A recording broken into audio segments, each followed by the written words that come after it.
Hello student, आज हम बात करेंगे चैप्टर नंबर 5 लाइव प्रोसेस की। और लाइव प्रोसेस में हमने पिछली बार बात की थी हार्ट की, यानी ट्रांसपोर्टेशन की। आज हम उससे आगे की बात करेंगे। तो सबसे पहले आप बुक में देखेंगे कि जो हार्ट है कुछ इस तरीके से अरेंजमेंट है, ठीक है। ये हार्ट है। तो हार्ट से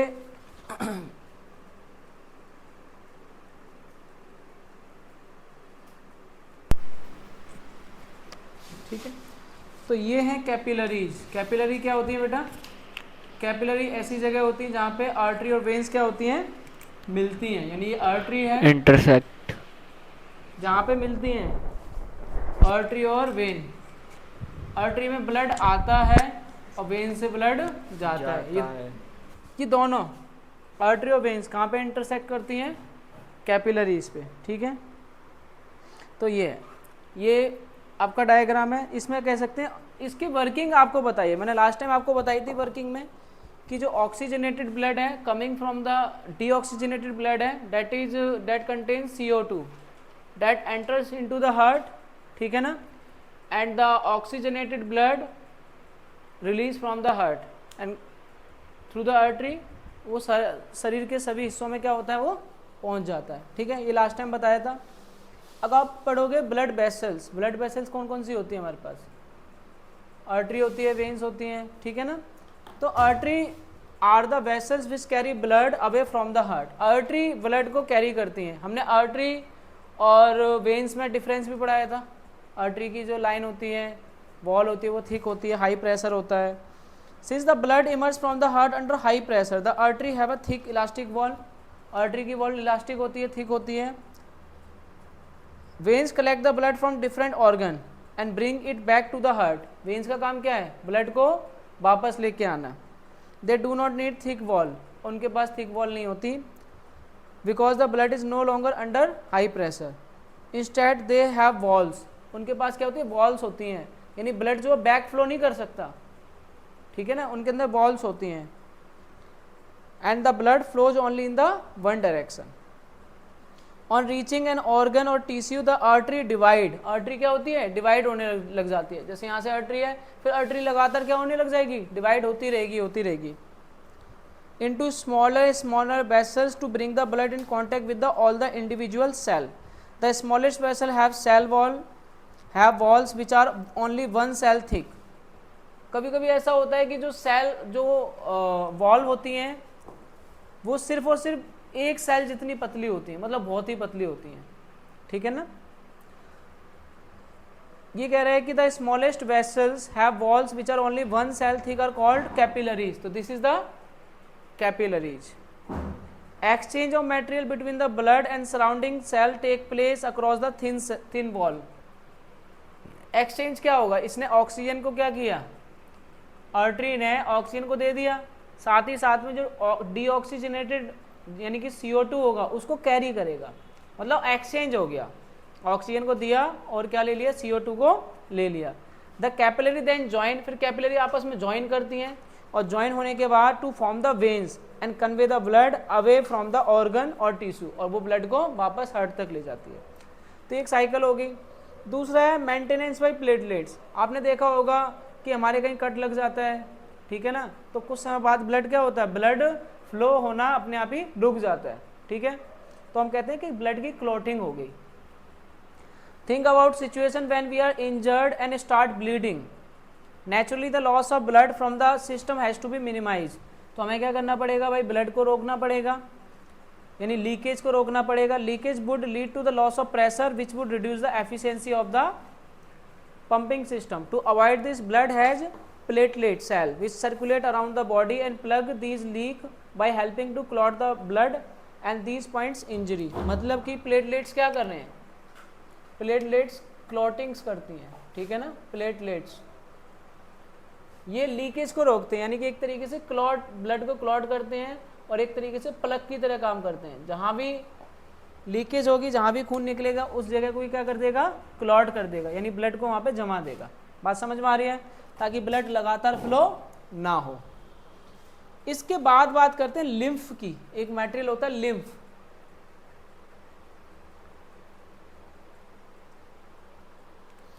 there is another type of fluid also involve, एक फ्लूइड होता है, ऑक्सीजनेटेड ब्लड हो गया, डीऑक्सीजनेटेड ब्लड हो गया, प्लेटलेट्स हो गई, इसके अलावा ज़्यादातर तो वाटर होता है, उसको हम कहते हैं lymph. There is another type of fluid which also involve in the transportation, this is called lymph और टिश्यू फ्लूइड. तो इसका नाम है लिम्फ और टिश्यू फ्लूइड.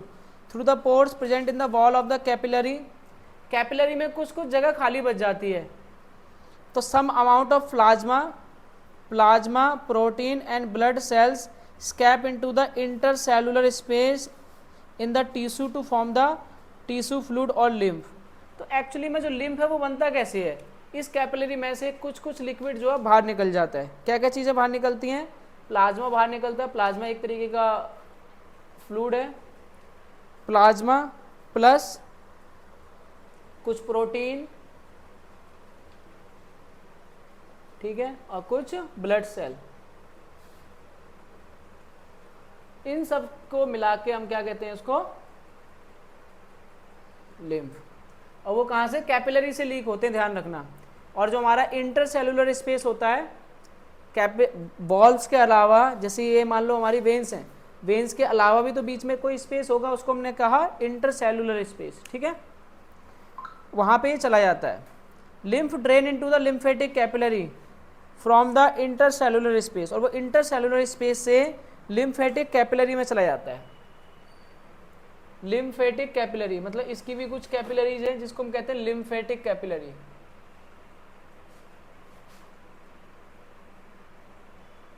ठीक है,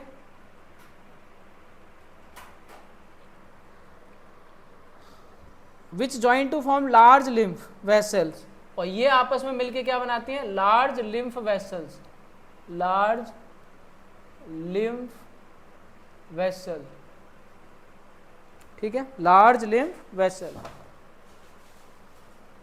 date finally open into the larger vein, और फिर लास्ट में कहाँ पे मिल जाते हैं, वेन्स में.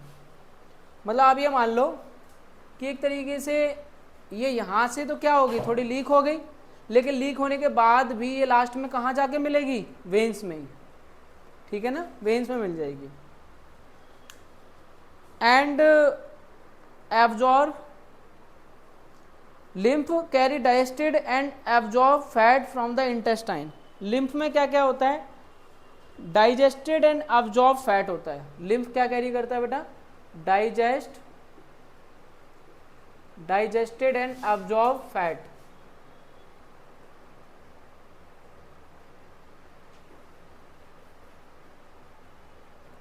ठीक है, digested and absorb fat from intestine and drain excess fluid from intercellular space back into the blood. और ये क्या करता है, एक और चीज, जो एक्सेस फ्लूइड है, अगर एक्सेस वाटर है, अगर ब्लड में से जो एक्सेस वाटर निकल जाता है, ये उसको वापस क्या कर देता है, बैक एक्सेस फ्लूइड. एक्सेस समझते हो,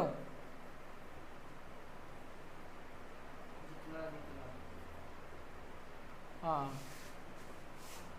एक्सेस फ्लूइड को वापस किस में भेज देता है, ब्लड में. ठीक है बेटा, इतना समझ में आया.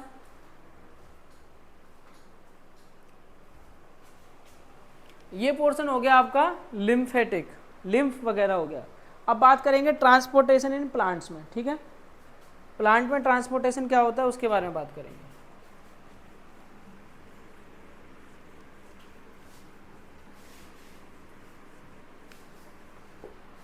देखो, प्लांट्स में दो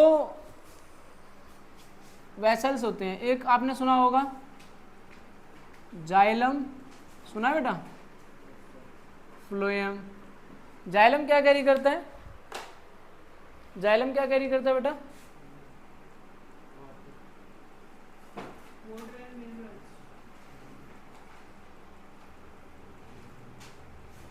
और फ्लोएम क्या करता है,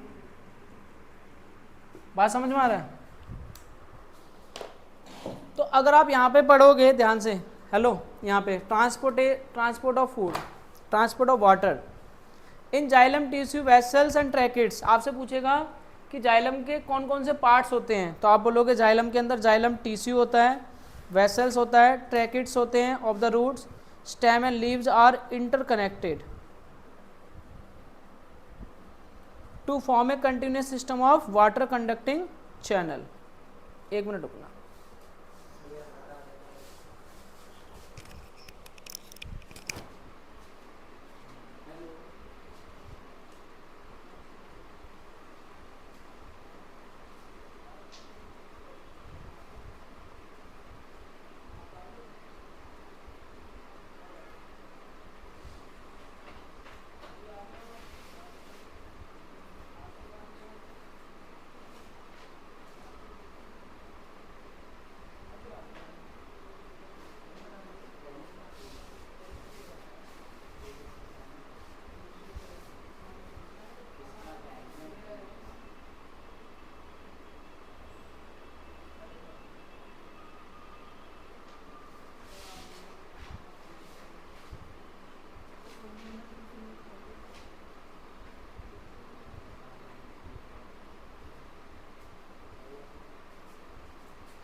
अब सुनो, कोई प्रॉब्लम है बेटा? कोई प्रॉब्लम है?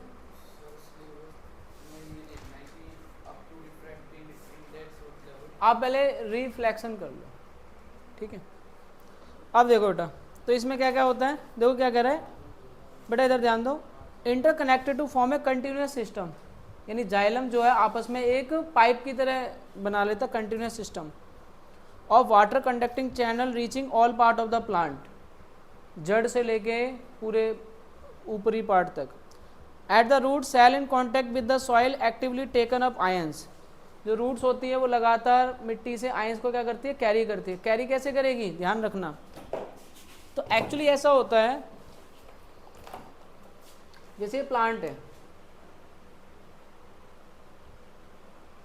ठीक है, और इसकी ये जड़ है, तो ये लगातार क्या करेगा, प्लांट पानी लॉस करता रहेगा. तो लॉस करेगा तो पानी जैसे लॉस होगा तो प्रेशर ऊपर की तरफ क्या होगा, एक सक्शन क्रिएट होगा, और इस सक्शन को कहते हैं ट्रांसपिरेशन पुल. ट्रांसपिरेशन पुल, ध्यान रखना. तो पानी कैसे पुल होता है, कौन सा पुल होता है, ट्रांसपिरेशन पुल, ठीक है. These create a difference in the concentration of these ions between the roots and the soil. Water therefore moves into the roots from the soil to eliminate this difference. This means that there is a steady movement of water into the root xylem, creating a column of water that is steadily pushed upward. However, this pressure by itself is unlikely to be enough to move water over the height. अब सोचो 2-3 मंजिल तक तो उनको पानी को पहुंचना है, तो कैसे पहुंचेगा. Plants use another strategy to move water in the xylem upward and the highest point. Plant has an adequate supply of water. The water which is lost through the stomata is replaced by water from the xylem vessels. तो पानी लगातार क्या होगा, loss होता रहेगा. ऐसे सुन लो, पानी लगातार लॉस होता रहेगा, और जैसे जैसे पानी लॉस होगा और ज़्यादा प्रेशर क्या होगा, क्रिएट होगा, तो पानी और ज़्यादा सक होता रहेगा, सक्शन क्रिएट होगा. Evaporation of water molecule from the cell of the leaf create a suction which pull water from the xylem cell of the roots. This loss of water in the form of vapour from the aerial part of the plant is known as transpiration. मैंने बताया ना transpiration. What is the meaning of transpiration. Transpiration का मतलब होगा loss of water. Loss of water, transpiration. एक होगा transportation, एक होगा ट्रांसपिरेशन. ट्रांसपिरेशन का मतलब होगा loss of water in the form of water vapour. Loss of water in the form of vapour, water vapour is called through the stomata is called transpiration. ठीक है, अब ध्यान से सुनना बेटा. Transpiration help in the absorption and upward movement of water. किस किस चीज में हेल्प कर रहा है ये, एब्जॉर्प्शन में and upward movement of water and minerals dissolve in it from roots to the leaves.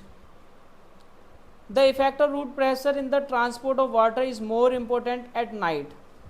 रात में क्या होता है, the effect of root pressure during the day when stomata are open transpiration pull become the major driving force of the movement of water in the xylem. आपसे पूछेगा बेटा सुनो, रात में और दिन में क्या होता है, रात में रूट का प्रेशर ज़्यादा होना चाहिए, the effect root pressure in the transport of water is more important at night. रात में धूप नहीं निकलेगी तो पानी लॉस नहीं होगा, पानी लॉस नहीं होगा तो रूट्स को क्या करना पड़ेगा, प्रेशर क्रिएट करना पड़ेगा। जबकि दिन में क्या स्टोमेटा ओपन्स हैं तो वाटर ज़्यादा क्या होगा, लॉस होगा, जितना वाटर लॉस होगा उतना ही वाटर क्या होगा, सक होगा। तो दिन में ट्रांसपिरेशन पुल होता है और रात में रूट प्रेशर होता है। इतना समझ में आया? पानी कैसे मूव कर रहा है,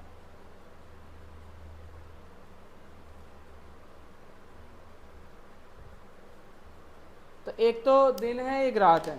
तो दिन में क्या होगा, transpiration pull is the major force, driving force,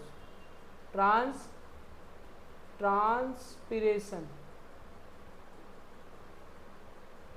ठीक है, ट्रांसपिरेशन लिख लो, ट्रांसपिरेशन पुल लिख लो बेटा, ठीक है, ट्रांसपिरेशन पुल।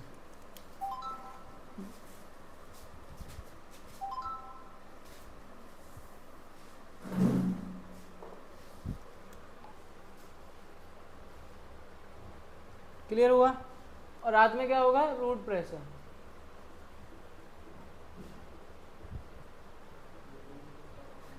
ठीक है, तो ये दो तरीके से पानी में क्या होगा, पानी का ट्रांसपोर्टेशन होता है।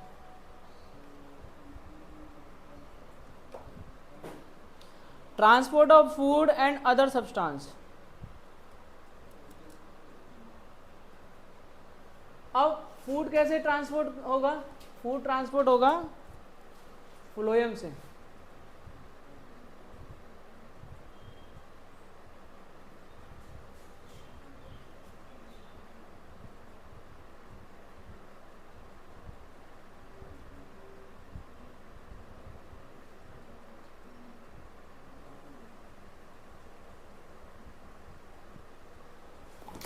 ठीक है, नाइट रूट प्रेशर होगा, दिन में क्या होगा, transpiration pull. Transport of food and other substance, ठीक है, अदर सब्सटेंस में क्या होगा बेटा, जो फ्लोएम है वो फूड को ट्रांसपोर्ट करता है, लेकिन फूड को ट्रांसपोर्ट कैसे करेगा, पानी में क्या हुआ, पानी में तो चलो पानी का क्या हुआ, पानी का लॉस हुआ तो एक सक्शन क्रिएट हुआ, लेकिन फूड को क्या करना पड़ेगा, फूड तो पत्तियों में बनता है ना खाना, और खाने को मैं नीचे भी पहुंचाना है और ऊपर भी पहुंचाना है। सुनना ध्यान से, वाटर का मूवमेंट सिर्फ एक ही जगह एक तरफ होता है, कहाँ पे, नीचे से ऊपर की तरफ, लेकिन फूड का मूवमेंट कैसे होता है, ऊपर भी होता है नीचे भी होता है। तो उस केस में एनर्जी क्या होती है, यूज होती है। फ्लोएम में क्या होता है, एनर्जी यूज होती है, जाइलम में कोई एनर्जी यूज नहीं होती, फ्लोएम में एनर्जी यूज होती है। क्लियर है? एक यहाँ पे एक वर्ड यूज होता है ट्रांसलोकेशन, ठीक है ना, सुनना ध्यान से।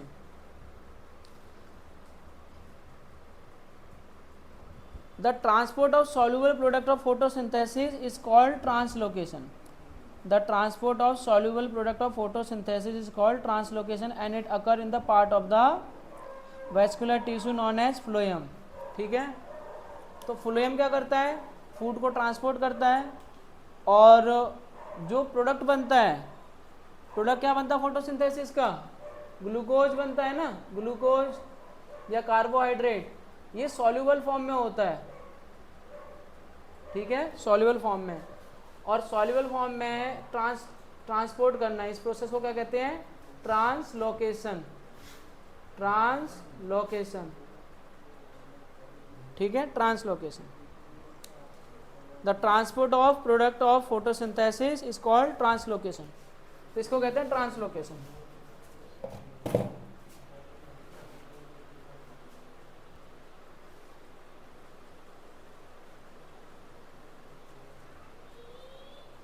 चले आगे। The substance are specially delivered to the storage organ of roots, roots में भेजा जाता है। अब खाने को कहाँ कहाँ भेजा जाता है, रूट्स में, फ्रूट्स में एंड सीड्स में, और ग्रोइंग पार्ट में।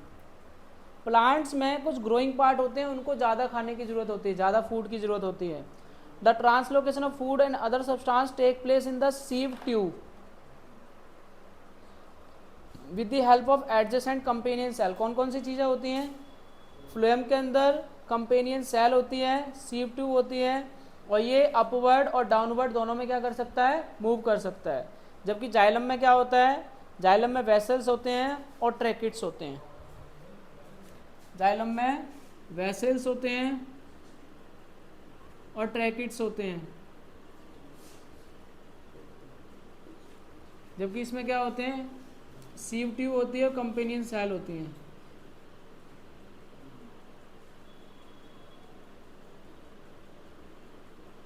Companion cell. ठीक है बेटा, सुनो ध्यान से. Unlike transport in xylem which can be largely explain by the simple physical force. Xylem में क्या होता है? जो भी मूवमेंट होती है वो फिजिकल फोर्स है ना, ट्रांसपिरेशन हो रहा है. लेकिन फ्लोएम में जो भी ट्रांसपोर्ट हो रहा है उसमें एनर्जी यूज हो रही है. ठीक है, उसमें एनर्जी यूज हो रही है. Material like sucrose is transfer from phloem tissue using energy. तो सुक्रोज या ग्लूकोज को हम लोग कैसे ट्रांसपोर्ट कर पाते हैं? एनर्जी यूज करनी पड़ती है. This increase the osmotic pressure of the tissue causing water to move into it. इससे ये क्या करता है? एनर्जी प्रेशर क्रिएट करता है. और जब आप प्रेशर, जैसे आप दबा दोगे किसी चीज़ को, जैसे इस बोतल को मान लो दबा दोगे तो ढक्कन अपने आप भी ऊपर चला जाएगा. तो इससे आपने क्या किया? प्रेशर क्रिएट किया. तो ऐसी एनर्जी क्या करती है? प्रेशर क्रिएट करती है. This increase the osmotic pressure of the tissue causing water to move into it. Pressure ज़्यादा क्रिएट होगा तो वो क्या बोलेगा? अब वाटर को अपने साथ अपने पास बुला लेगा, वो सक करेगा. उसके साथ साथ क्या होगा? क्योंकि जो ग्लूकोज है वो सॉल्युबल फॉर्म में होता है, तो वो पानी के साथ भी वो ग्लूकोज मूव करेगा. This pressure moves the material into the phloem to tissue which has less pressure. वो वहाँ पे भेजेगा जहाँ पे लेस प्रेशर है.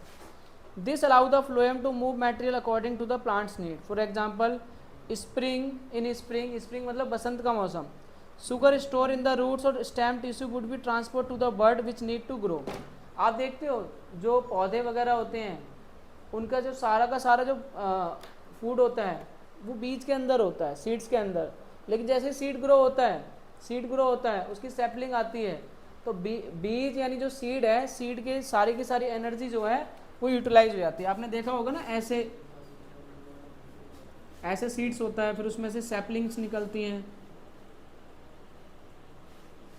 समझ में आया आपको? सैपलिंग्स निकलती हैं. तो ये क्या है? ये फूड है. ये डाइकोटिलीडोन है, डाइकोट्स हैं ये. डाइकोट्स जानते हो? अरे जिसके 2 दाने होते हैं, जैसे मूंगफली, मटर, चना, जिसके 2 सीड्स 2 होते हैं, मटर 2 हिस्सों में बट जाती है ना, ये वो है. ठीक है, आपको दिखाऊं क्या? मैं दिखाता हूँ आपको.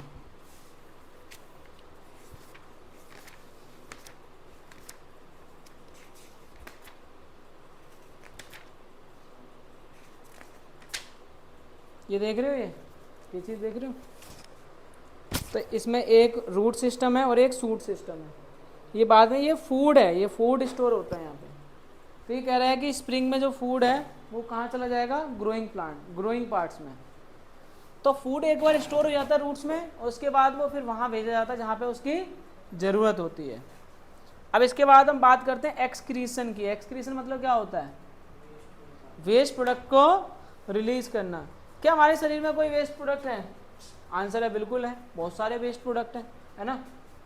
यूरिन है, वो खुद वेस्ट प्रोडक्ट है. उसके अंदर यूरिया होता है. यूरिया बहुत ही क्या होता है? एक टॉक्सिक सब्सटेंस होता है.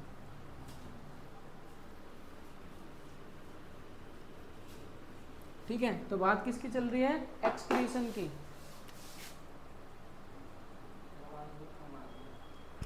एक्सक्रीशन की बात चल रही है बेटा. ठीक है,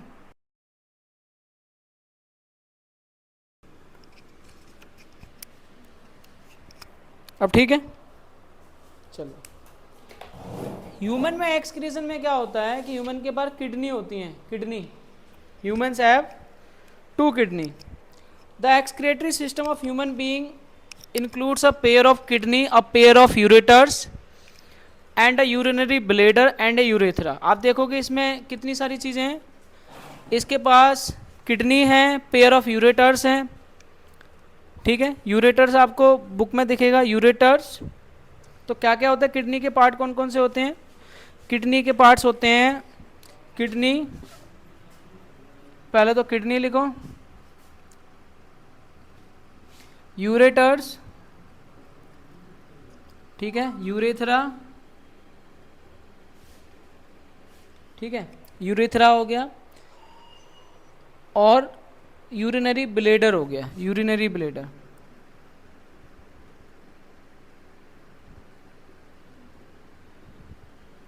ठीक है बेटा, आवाज क्लियर है। Kidney are locate in the, एक मिनट रुकना,